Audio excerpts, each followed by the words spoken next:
ये जो 3 खाद हैं, इसे तुलसी जी में डालने के बाद उनकी ग्रोथ बहुत तेज़ होगी। अगर तुलसी जी में कोई कीड़े लग रहे हैं या वो जल रही हैं, बर्न हो रही हैं, ग्रोथ एकदम स्टॉप हो गई है, तो वो भी बहुत फ़ास्ट हो जाएगी, प्लांट से इंसेक्ट भी दूर हो जाएँगे। तो ये कौन-सी 3 खाद हैं, इन्हें कैसे तुलसी जी को देना है, ये क्या-क्या फ़ायदे पहुँचाने वाले हैं, आज हम इसी के बारे में बात करेंगे। तो चलिए फिर देरी ना करते हुए वीडियो को स्टार्ट करते हैं। हेलो एवरीवन, कैसे हैं आप सब लोग। लव फॉर गार्डनिंग में आप लोगों का बहुत बहुत स्वागत है। तो आप देख सकते हैं ये छोटी सी तुलसी जी हैं और नीचे से और बीच में से इनमें बहुत ही मल्टीपल ब्रांचेस आ रही हैं। इनको बहुत ज़्यादा घना करने के लिए दो आसान उपाय मैं आज आपको बताऊंगी, जिससे इन तुलसी जी में बहुत सारी ब्रांचेस आएंगी, ये बहुत घनी हो जाएंगी। जिसमें सबसे पहले तो आता है कि अगर आपकी तुलसी जी बड़ी है और उसमें सीड आ रही है, तो ऐसे में आपको क्या करना है, तुलसी जी की सीड को समय समय पे रिमूव करना है, पकने से पहले हटा दें। अगर आप उनकी सीड कलेक्ट करके और तुलसी जी ग्रो करना चाहते हैं, तो उसके लिए फिर आप अभी रुके, बरसात का मौसम बेस्ट होता है।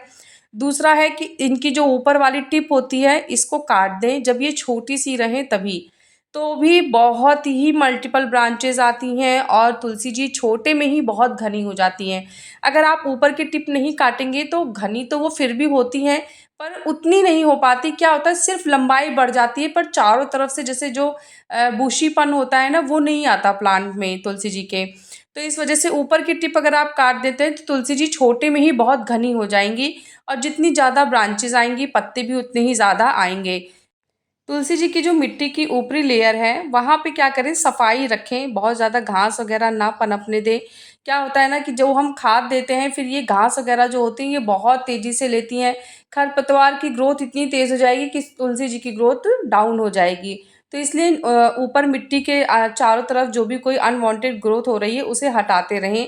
साफ सफाई का विशेष ध्यान रखें, कोई भी फालतू की चीज़ या फिर सूखे पत्ते वगैरह मिट्टी में ना पड़े रहें, क्योंकि फंगस बहुत तेज़ी से लगता है। मिट्टी की गुड़ाई ज़रूर करें, ये बहुत ही अच्छा काम होता है। 15 दिन में एक बार तो कम से कम मिट्टी की गुड़ाई करनी चाहिए। वैसे मैं तो 10 दिन में एक बार करती हूँ, लेकिन अगर आपके पास टाइम नहीं है तो 15 दिन में एक बार मिट्टी की ऊपरी लेयर जो होती है 1 से 1.5 इंच की, उसकी गुड़ाई ज़रूर करें। और उसके बाद खाद जो देनी है उसके बारे में बात करते हैं। तो देखिए, वर्मी कंपोस्ट और नीम खली, ये 2 खाद तो ऐसी हैं कि महीने में एक बार आपको इनको देना ही देना है। बाकी कुछ खाद जो 2 से 3 महीने में देनी चाहिए, जिससे ग्रोथ पे बहुत ही अमेज़िंग रिज़ल्ट होता है। वो स्पेशल खाद जो होती है, वो मैं आज आपको अलग से बता रही हूँ। बाकी वर्मी कंपोस्ट, जैसे 2 मुट्ठी वर्मी कंपोस्ट और 1 चम्मच नीम की खली, ये आपको महीने में एक बार मिट्टी में मिक्स कर दीजिए। ये तो मतलब देना ही देना है। और अगर आप चाहें तो इसको लिक्विड फॉर्म में भी बना सकते हैं। इससे रिलेटेड तो बहुत सारी वीडियोज़ मैंने आप लोग के साथ शेयर की हैं। और जो स्पेशल खाद है, अब हम उसके बारे में बात करते हैं। तो उस स्पेशल खाद में सबसे पहले जो खाद आती है वो है एप्सम सॉल्ट। एप्सम सॉल्ट बहुत ही अच्छा फर्टिलाइज़र होता है। एक तरीके से देखा जाए तो ये प्लांट को ना हरा भरा बनाता है। पत्ते का जो रंग होता है वो लश ग्रीन आता है और बहुत ही चमकदार लीव्स हो जाती हैं।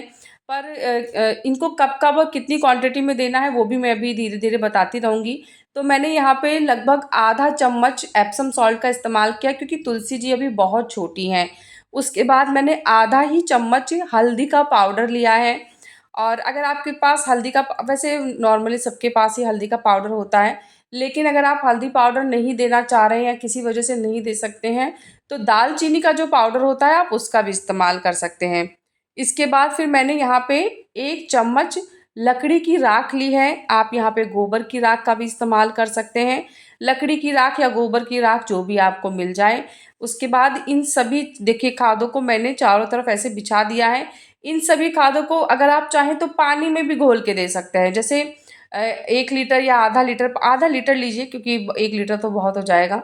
आधा लीटर पानी लीजिए, उसमें जो जो क्वांटिटी मैंने बताई है, आधा चम्मच एप्सम सॉल्ट, आधा चम्मच हल्दी पाउडर और 1 चम्मच लकड़ी की राख, इनको घोल लीजिए और घोल के मिट्टी में मिक्स कर दीजिए। तो इससे क्या होगा, सेम यही रिजल्ट मिलेगा जो आप मिट्टी में डाल के दे रहे हैं। आपके ऊपर है चॉइस, अगर आप मिट्टी में इस तरीके से देना चाहते हैं तो ऐसे ही दीजिए, नहीं तो पानी में घोल के दे दीजिए। अब इनके फ़ायदे क्या होंगे, चलिए उसके बारे में बात करते हैं। सबसे पहले एप्सम सॉल्ट की बात करते हैं। तो एप्सम सॉल्ट में मैग्नीशियम सल्फेट होता है। ये प्लांट की ग्रोथ, पत्तों में जो चमक आती है, पत्तों का जो रंग है हरा, इसको बहुत ही अच्छे से खूबसूरती से प्रमोट करती है। उसके बाद हल्दी मिट्टी में जो लगे फंगस हैं उनको दूर करेगी। और जो हमने लकड़ी की राख डाली है उसमें पोटेशियम होता है जो प्लांट को इम्यूनिटी स्ट्रॉन्ग करने के लिए पावर देती है। और उसके बाद इसमें जो फंगस से लड़ने की शक्ति होती है वो भी बहुत अच्छी होती है।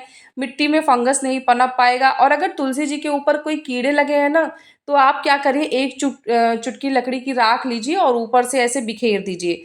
और उससे क्या होता है ना कि मतलब ऐसे समय पे दीजिए कि आप फिर पौधे के ऊपर पानी ना दें, नहीं तो वो धुल जाएगा। तो क्या होता है ना, धीरे धीरे आप देखेंगे कि वो कीड़े भी खत्म होने लगेंगे पौधे के ऊपर से। तो आप 2 से 3 चुटकी लीजिए और चारों तरफ, अगर ज़्यादा है पौधा घना है तो 2-4 चुटकी लीजिए, और अगर छोटा है तो 1 चुटकी भी बहुत अच्छा काम करेगा। अब ये सभी खादों को मैंने मिट्टी में अच्छे से मिक्स कर लिया है। मिक्स करने के बाद मुझे जो भी प्लास्टिक वगैरह या छोटा मोटा ऐसा कुछ दिख रहा है तो मैं उसको हटा ले रही हूँ। अब हम इसमें पानी डालेंगे। तो देखिए, पानी जब भी आप खाद दे रहे हैं तो बहुत कंट्रोल में देना होगा। अगर आपने खाद दी है पौधे को, उसके बाद आप बहुत ज़्यादा पानी देते हैं, तो वो खाद कहीं न कहीं पानी के थ्रू ड्रेनेज होल से बह जाएगा। तो इसलिए कोशिश करें कि उस समय बहुत मतलब कम पानी दें। जैसे इतना पानी दें कि पानी मिट्टी में तो जाए, पर ड्रेनेज होल से बाहर ना निकले, इतना एक्स्ट्रा ना हो। मिट्टी सोख के अपने में ही रख ले पानी को, इतना पानी दीजिए। और दूसरी एक बहुत इम्पोर्टेंट टिप मैं बता रही हूँ कि तुलसी जी में, या फिर ये तो खैर हर तरीके के प्लांट्स में अप्लाई होता है, कि आप जो भी पत्ते पानी में या मिट्टी में टच हो रहे हैं उन्हें ज़रूर रिमूव कर दें। ये पत्ते खराब होते हैं, सड़ते हैं, और धीरे धीरे फिर स्टेम खराब होने शुरू होती है, और फिर ब्रांचेस पे वो फंगस पहुंचता है और प्लांट खराब हो जाता है। तो इसलिए पत्ते रिमूव करते रहें।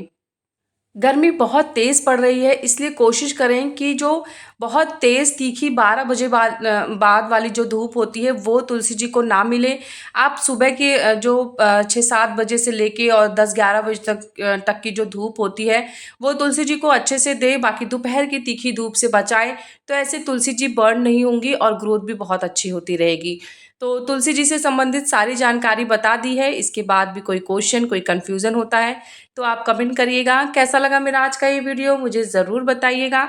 अगर आपको वीडियो पसंद आया है तो वीडियो को लाइक करिएगा, चैनल को सब्सक्राइब करिएगा। मिलते हैं फिर नेक्स्ट वीडियो में। तब तक के लिए बाय, टेक केयर।